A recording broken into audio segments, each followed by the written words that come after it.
Wednesday's head-on crash on I-40 in the East Mountains that left 2 women dead has friends and neighbors grieving and investigators looking for answers. Investigators say it could be another week before they'll be able to tell the victims' relatives what happened.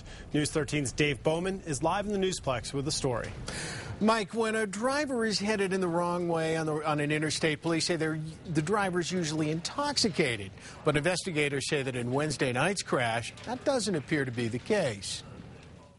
So it makes the question of why this happened and how did the person come to be going east in the westbound I-40 much more complicated. Nothing complicated about 58-year-old Judith Bjorkman's role in the crash. She was in the wrong place, the wrong time. Bjorkman was driving west in her Ford Expedition on I-40 near Tijeras when a Jeep Cherokee driven by Katherine Cullen, which was headed the wrong way, hit Bjorkman head on. Both women were killed. So how did Cullen end up headed east in the westbound lane?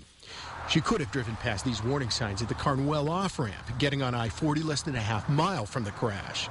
Cullen also could have been confused at Tramway, 2 miles west of the crash.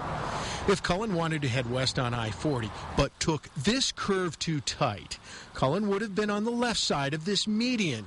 The left side is the end of a long I-40 exit ramp, a ramp that has no warning signs for a wrong-way driver.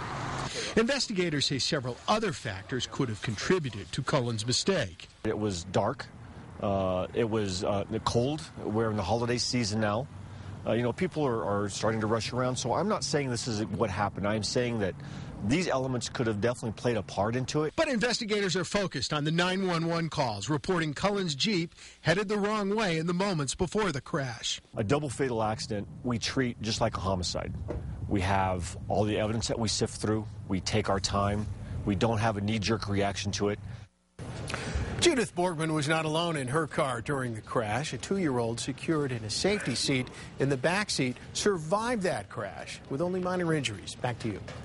Okay, Dave, while deputies say it doesn't appear that drugs or alcohol played a role in the crash, they've ordered toxicology tests just to be sure.